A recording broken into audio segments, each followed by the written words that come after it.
Dan saya memang ada hubungan dengan Pak Teddy, biarpun beliau tidak mengakui. Adril Purba bangga dengan keberanian Linda beberkan peran dan hubungannya dengan Irjen Teddy Minahasa.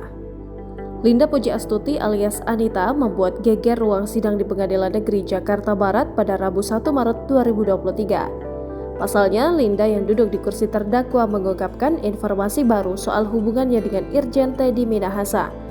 Di persidangan itu, Teddy dihadirkan sebagai saksi mahkota dengan terdakwa AKBP Dodi Prawiranegara dan Linda.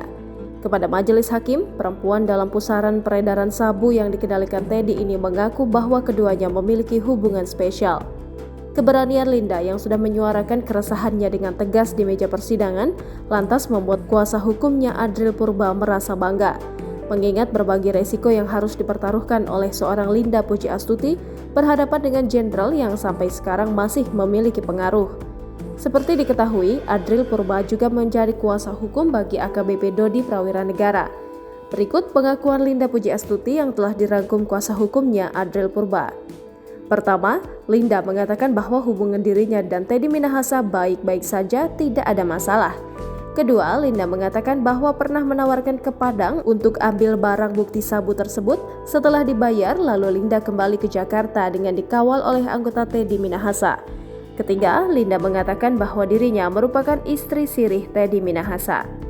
Maka dari itu kuasa hukumnya mengapresiasi keberanian Linda dan mengajak masyarakat mengawal sidang narkoba Teddy Minahasa sampai keadilan terwujud. Dikutip dari Kompas.com pada 1 Maret 2023, Linda bukanlah wanita sembarangan lantaran berstatus sebagai rekan kerja Teddy.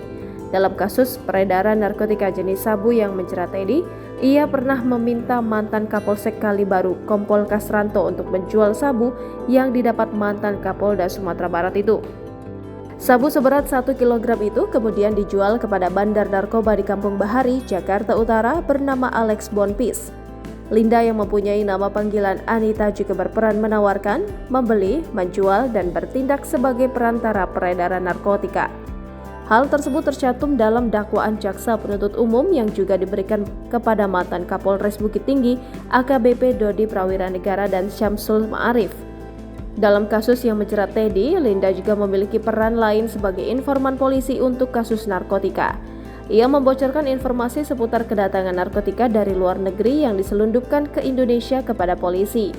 Hal itu diutarakan Linda ketika ditanya majelis hakim soal sejauh apa kedekatannya dengan Teddy.